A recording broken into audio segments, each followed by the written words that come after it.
Bismillahirrahmanirrahim.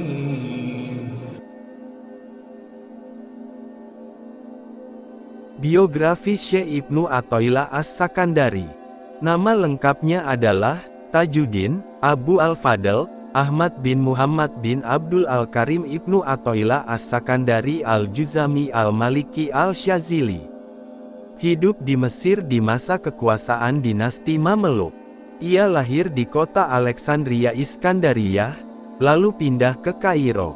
Julukan Al-Iskandari atau As-Sakandari merujuk kota kelahirannya itu. Di kota inilah ia menghabiskan hidupnya dengan mengajar fikih mazhab Imam Maliki di berbagai lembaga intelektual, antara lain Masjid Al-Azhar. Di waktu yang sama dia juga dikenal luas di bidang tasawuf sebagai seorang master atau syekh besar ketiga di lingkungan Thariqah Sufi Syaziliyah. Sejak kecil, Ibnu Athaillah dikenal gemar belajar. Ia menimba ilmu dari beberapa syekh secara bertahap. Gurunya yang paling dekat adalah Abu Al-Abbas Ahmad Ibnu Ali Al-Ansari Al-Mursi, murid dari Abu Al-Hasan Asy-Syazili, pendiri Thariqah Syaziliyah. Dalam bidang fikih ia menganut dan menguasai mazhab Maliki, sedangkan di bidang tasawuf ia termasuk pengikut sekaligus tokoh Thariqah Syaziliyah. Syekh Ibnu Athaillah tergolong ulama yang produktif. Tak kurang dari 20 karya yang pernah dihasilkannya, meliputi bidang tasawuf, tafsir, akidah, hadis, nahwu, dan usyul fikih. Dari beberapa karyanya itu yang paling terkenal adalah Kitab Al-Hikam. Buku ini disebut-sebut sebagai magnum opusnya atau karya besar terbaiknya. Kitab itu sudah beberapa kali disyarah, antara lain oleh Muhammad bin Ibrahim ibn Ibad Ar-Rundi, Syekh Ahmad Zarruq, dan Ahmad ibn Ajibah.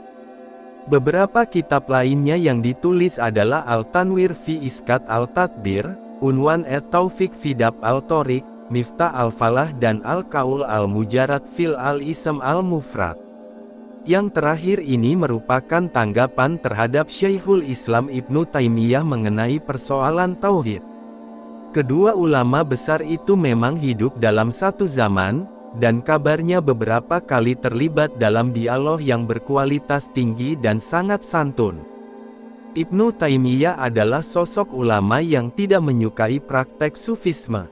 Sementara Ibnu Athaillah dan para pengikutnya melihat tidak semua jalan sufisme itu salah.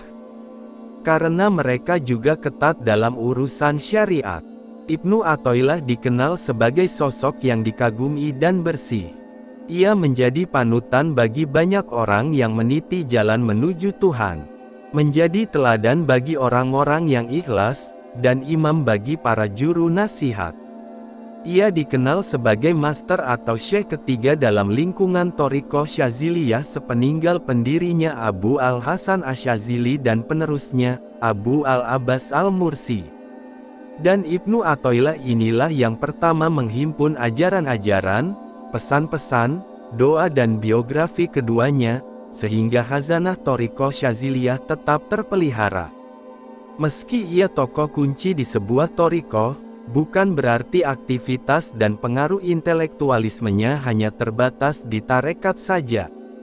Buku-buku Ibnu Athaillah dibaca luas oleh kaum muslimin dari berbagai kelompok, bersifat lintas mazhab dan thariqah, terutama kitab Al-Hikam yang melegenda ini. Pengarang kitab Al-Hikam yang cukup populer di negeri kita ini adalah berasal dari bangsa Arab. Nenek moyangnya berasal dari Juzam yaitu salah satu kabilah Kahlan yang berujung pada Bani Ya'rib bin Kohtan, bangsa Arab yang terkenal dengan Arab Al-Aribah. Kota Iskandariyah merupakan kota kelahiran sufi besar ini. Suatu tempat di mana keluarganya tinggal dan kakeknya mengajar. Kendatipun namanya hingga kini demikian harum, namun kapan Sufi Agung ini dilahirkan tidak ada catatan yang tegas. Dengan menelisik jalan hidupnya Dr. Taftazani bisa menengarai bahwa ia dilahirkan sekitar tahun 658 sampai 679 Hijriah. Ayahnya termasuk semasa dengan Syekh Abu Al-Hasan Asy-Syadzili pendiri Thariqah Al-Syadziliyah sebagaimana diceritakan Ibnu Athaillah dalam kitabnya, Lataiful Minan. Ayahku bercerita kepadaku, suatu ketika aku menghadap Syekh Abu Al-Hasan Al-Syadzili, lalu aku mendengar beliau mengatakan, "Demi Allah, kalian telah menanyai aku tentang suatu masalah yang tidak aku ketahui jawabannya." Lalu aku temukan jawabannya tertulis pada pena, tikar dan dinding. Keluarga Ibnu Athaillah adalah keluarga yang terdidik dalam lingkungan agama. Kakek dari jalur nasab ayahnya adalah seorang ulama fikih pada masanya. Tajuddin remaja sudah belajar pada ulama tingkat tinggi di Iskandariyah seperti Al-Faqih Nasiruddin Al-Mimbar Al-Juzami. Kota Iskandariyah pada masa Ibnu Athaillah memang salah satu kota ilmu di semenanjung Mesir, karena Iskandariyah dihiasi oleh banyak ulama dalam bidang fikih, hadis, usyul, dan ilmu-ilmu bahasa Arab, dan tentu saja banyak juga tokoh-tokoh tasawuf dan para aulia sholihin. Oleh karena itu tidak mengherankan bila Ibnu Athaillah tumbuh sebagai seorang faqih, sebagaimana harapan kakeknya. Namun kefakihannya terus berlanjut sampai pada tingkatan tasawuf. Hal ini yang membuat kakeknya secara terang-terangan tidak menyukainya. Ibnu Athaillah menceritakan dalam kitabnya, Lataiful Minan, bahwa kakeknya adalah seorang yang tidak setuju dengan tasawuf, tapi mereka sabar akan serangan dari kakeknya.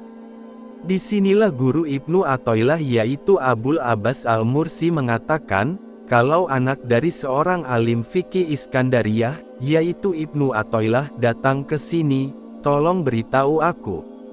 Dan ketika aku datang, Al-Mursi mengatakan, malaikat Jibril telah datang kepada Nabi bersama dengan malaikat penjaga gunung ketika orang Quraisy tidak percaya pada Nabi. Malaikat penjaga gunung lalu menyalami Nabi dan mengatakan, "Wahai Muhammad, kalau engkau mau, maka aku akan timpakan 2 gunung pada mereka." Dengan bijak Nabi mengatakan, "Tidak, aku mengharap agar kelak akan keluar orang-orang yang bertauhid dan tidak musyrik dari mereka." Begitu juga, kita harus sabar akan sikap kakek yang alim fikih, yaitu kakeknya Ibnu Athaillah. Karena menurut beliau Al-Mursi, dari keturunannya akan terlahir seorang yang akan mendalami tasawuf.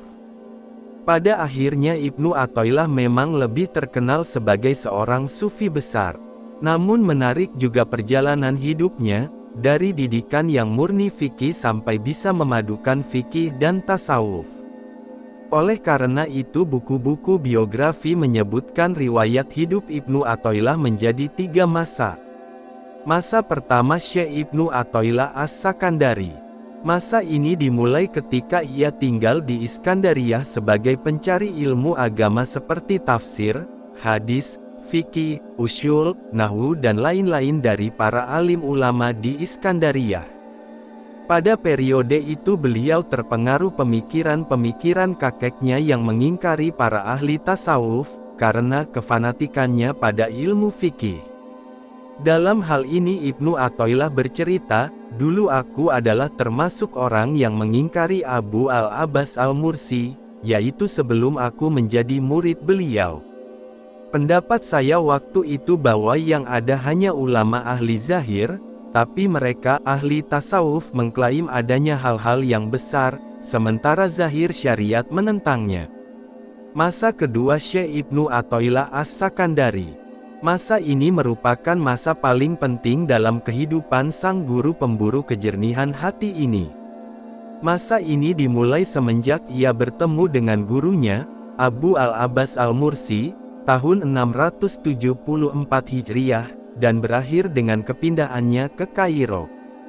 Dalam masa ini sirnalah keingkarannya tentang ulama tasawuf. Ketika bertemu dengan Al-Mursi, ia jatuh kagum dan simpati.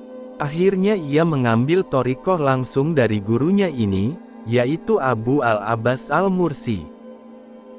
Ada cerita menarik mengapa ia beranjak memilih dunia tasawuf ini. Suatu ketika Ibnu Athaillah mengalami goncangan batin, jiwanya tertekan. Dia bertanya-tanya dalam hatinya, apakah semestinya aku membenci tasawuf? Apakah suatu yang benar kalau aku tidak menyukai Abul Abbas Al-Mursi? Setelah lama aku merenung, mencerna, akhirnya aku beranikan diriku untuk mendekatinya, melihat siapa Al-Mursi sesungguhnya, apa yang ia ajarkan sejatinya. Kalau memang ia orang baik dan benar maka semuanya akan kelihatan. Kalau tidak demikian halnya biarlah ini menjadi jalan hidupku yang tidak bisa sejalan dengan tasawuf. Lalu aku datang ke majelisnya. Aku mendengar, menyimak ceramahnya dengan tekun tentang masalah-masalah syara, tentang kewajiban, keutamaan dan sebagainya.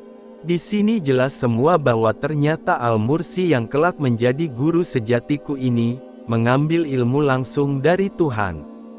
Dan segala puji bagi Allah, Dia telah menghilangkan rasa bimbang yang ada dalam hatiku. Maka demikianlah, ketika ia sudah mencicipi manisnya tasawuf hatinya semakin tertambat untuk masuk ke dalam, dan lebih dalam lagi. Sampai-sampai ia punya dugaan tidak akan bisa menjadi seorang sufi sejati, kecuali dengan masuk ke dunia itu secara total, menghabiskan seluruh waktunya untuk sang guru, dan meninggalkan aktivitas lain. Namun demikian ia tidak berani memutuskan keinginannya itu, kecuali setelah mendapatkan izin dari sang guru Al-Mursi. Dalam hal ini Ibnu Athaillah menceritakan, aku menghadap guruku Al-Mursi, dan dalam hatiku ada keinginan untuk meninggalkan ilmu zahir. Belum sempat aku mengutarakan apa yang terbersit dalam hatiku ini, tiba-tiba beliau mengatakan, di kota Kos aku mempunyai kawan, namanya Ibnu Nashi. Dulu dia adalah pengajar di Kos dan sebagai wakil penguasa. Dia merasakan sedikit manisnya thariqah kita, kemudian ia menghadapku dan berkata, Tuanku, apakah sebaiknya aku meninggalkan tugasku sekarang ini dan berkhidmat saja pada Tuan? Aku memandangnya sebentar, kemudian aku katakan, tidak demikian thariqah kita, tetaplah dengan kedudukan yang sudah ditentukan Allah padamu. Apa yang menjadi garis tanganmu akan sampai padamu juga. Setelah bercerita semacam itu, yang sebetulnya adalah nasihat untuk diriku, lalu beliau berkata, beginilah keadaan orang-orang Al-Siddiqiyin.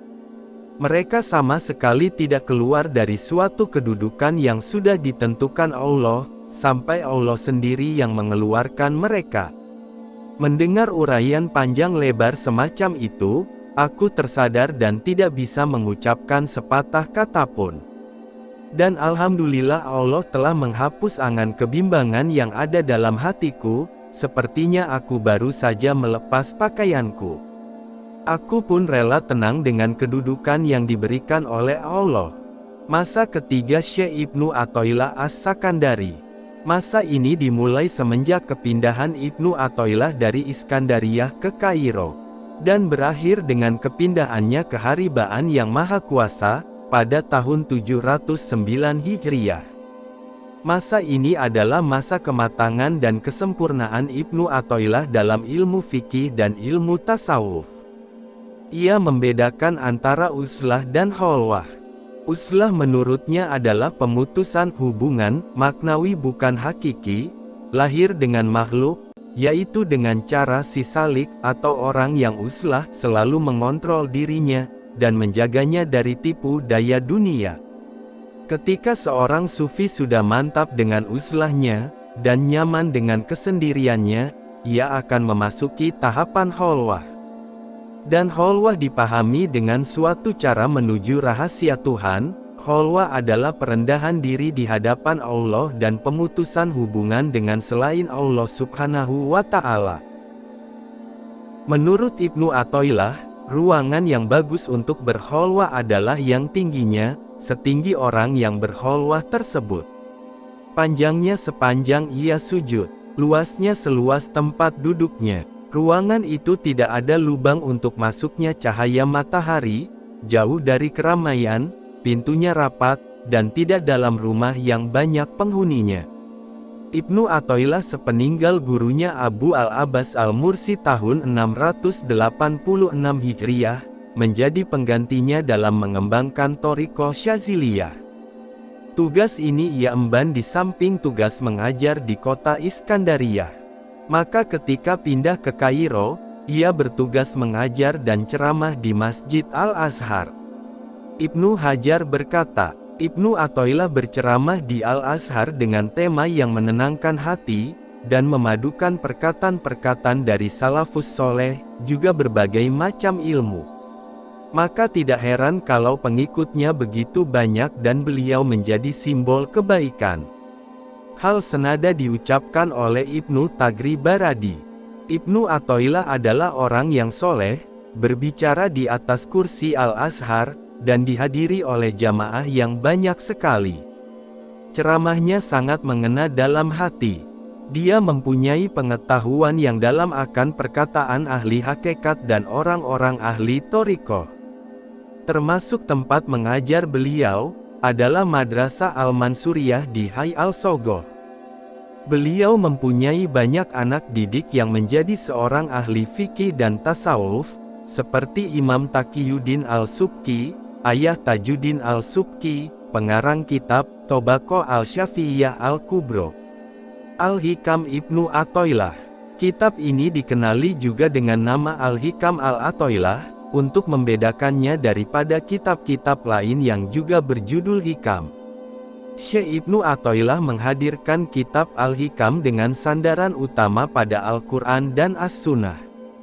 Guru besar spiritualisme ini menyalakan pelita untuk menjadi penerang bagi setiap salik, menunjukkan segala rintangan yang ada di setiap kelokan jalan, agar kita semua selamat menempuhnya. Kitab Al-Hikam merupakan ciri khas pemikiran Ibnu Athaillah, khususnya dalam paradigma tasawuf. Di antara para tokoh sufi yang lain seperti Al-Hallaj, Ibnul Arabi, Abu Husain An-Nuri, dan para tokoh sufisme falsafi yang lainnya, kedudukan pemikiran Ibnu Athaillah bukan sekedar bercorak tasawuf falsafi yang mengedepankan teologi, tetapi diimbangi dengan unsur-unsur pengamalan ibadah dan suluk, artinya di antara syariat, thariqah, dan hakikat ditempuh dengan cara metodis. Corak pemikiran Ibnu Athaillah dalam bidang tasawuf sangat berbeda dengan para tokoh sufi lainnya. Ia lebih menekankan nilai tasawuf pada makrifat. Adapun pemikiran-pemikiran tarekat atau thariqah tersebut adalah: pertama, tidak dianjurkan kepada para muridnya untuk meninggalkan profesi dunia mereka. Dalam hal pandangannya mengenai pakaian, makanan, dan kendaraan yang layak dalam kehidupan yang sederhana, akan menumbuhkan rasa syukur kepada Allah, dan mengenal rahmat ilahi. Meninggalkan dunia yang berlebihan akan menimbulkan hilangnya rasa syukur, dan berlebih-lebihan dalam memanfaatkan dunia, akan membawa kepada kezaliman. Manusia sebaiknya menggunakan nikmat Allah Subhanahu wa Ta'ala dengan sebaik-baiknya, sesuai petunjuk Allah dan Rasul-Nya, kata Ibnu Athaillah. Kedua, tidak mengabaikan penerapan syariat Islam. Ia adalah salah satu tokoh sufi yang menempuh jalur tasawuf hampir searah dengan Al-Ghazali, yakni suatu tasawuf yang berlandaskan kepada Al-Quran dan Sunnah. Mengarah kepada asketisme, pelurusan dan penyucian jiwa atau tazkiyah an-nafs, serta pembinaan moral atau akhlak, suatu nilai tasawuf yang dikenal cukup moderat. Ketiga, zuhud tidak berarti harus menjauhi dunia, karena pada dasarnya zuhud adalah mengosongkan hati selain daripada Tuhan. Dunia yang dibenci para sufi adalah dunia yang melengahkan dan memperbudak manusia. Kesenangan dunia adalah tingkah laku syahwat, berbagai keinginan yang tak kunjung habis, dan hawa nafsu yang tak kenal puas. Semua itu hanyalah permainan dan senda gurau, yang akan melupakan Allah. Dunia semacam inilah yang dibenci kaum sufi, ujarnya. Keempat, Tidak ada halangan bagi kaum Salik untuk menjadi miliuner yang kaya raya, asalkan hatinya tidak bergantung pada harta yang dimilikinya. Seorang Salik boleh mencari harta kekayaan, namun jangan sampai melalaikannya dan jangan sampai menjadi hamba dunia. Seorang Salik, kata Athoillah, tidak bersedih ketika kehilangan harta benda, dan tidak dimabuk kesenangan ketika mendapatkan harta kekayaan. Kelima, berusaha merespons apa yang sedang mengancam kehidupan umat, berusaha menjembatani antara kekeringan spiritual, yang banyak dialami oleh orang yang hanya sibuk dengan urusan duniawi, dengan sikap pasif yang banyak dialami para Salik. Keenam, tasawuf adalah latihan-latihan jiwa, dalam rangka ibadah, dan menempatkan diri sesuai dengan ketentuan Allah Subhanahu wa Ta'ala. Bagi Syekh Athoillah, tasawuf memiliki 4 aspek penting, yakni berakhlak dengan akhlak Allah Subhanahu wa Ta'ala, senantiasa melakukan perintahnya, dapat menguasai hawa nafsunya, serta berupaya selalu bersama dan berkekalan dengannya secara sungguh-sungguh. Ketujuh, dalam kaitannya dengan makrifat Asy-Syadzili, ia berpendapat bahwa makrifat adalah salah satu tujuan dari tasawuf, yang dapat diperoleh dengan 2 jalan. Yang pertama adalah mawahib, yaitu Allah memberikannya tanpa usaha, dan Dia memilihnya sendiri orang-orang yang akan diberi anugerah tersebut, dan yang kedua adalah makasib, yaitu makrifat akan dapat diperoleh melalui usaha keras seseorang, melalui riyadoh, zikir, wudhu, puasa, sholat sunnah dan amal sholih lainnya. Karomah Ibnu Athoillah Al-Munawi dalam kitabnya, Al-Kawakib Al-Duriyah mengatakan, Syekh Kamal Ibnu Humam, ketika ziarah ke makam wali besar ini, membaca surat Hud sampai pada ayat yang artinya, di antara mereka ada yang celaka dan bahagia.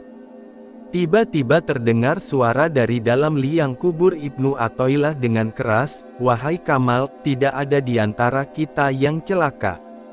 Demi menyaksikan karomah agung seperti ini, Ibnu Humam berwasiat supaya dimakamkan dekat dengan Ibnu Athoillah ketika meninggal kelak. Di antara karomah pengarang kitab Al-Hikam adalah, suatu ketika salah satu murid beliau berangkat haji. Di sana si murid itu melihat Ibnu Athoillah sedang tawaf. Dia juga melihat sang guru ada di belakang makam Ibrahim, di Masa dan Arafah. Ketika pulang, dia bertanya pada teman-temannya apakah sang guru pergi haji atau tidak. Si murid langsung terperanjat mendengarnya, dan teman-temannya pun menjawab, tidak. Kurang puas dengan jawaban mereka, dia menghadap sang guru. Kemudian pembimbing spiritual ini bertanya, siapa saja yang kamu temui? Lalu si murid menjawab, Tuanku, saya melihat tuanku di sana. Dengan tersenyum Al-Arif Billah ini menerangkan, orang besar itu bisa memenuhi dunia. Seandainya saja wali kutub dipanggil dari liang tanah pun, dia pasti menjawabnya. Wafatnya Syekh Ibnu Athoillah As-Sakandari. Tahun 709 Hijriah adalah tahun kemalangan dunia maya ini. Karena tahun tersebut wali besar yang tetap abadi nama dan kebaikannya ini, harus berpulang ke pangkuan ilahi, lebih mendekat pada Sang Pencipta. Namun demikian, Madrasah Al-Mansuriyah cukup beruntung, karena disitulah jasad mulianya berpisah dengan sang nyawa. Ribuan pelayat dari Kairo dan sekitarnya mengiring kekasih Allah ini, untuk dimakamkan di pemakaman Al-Qorofah Al-Kubro.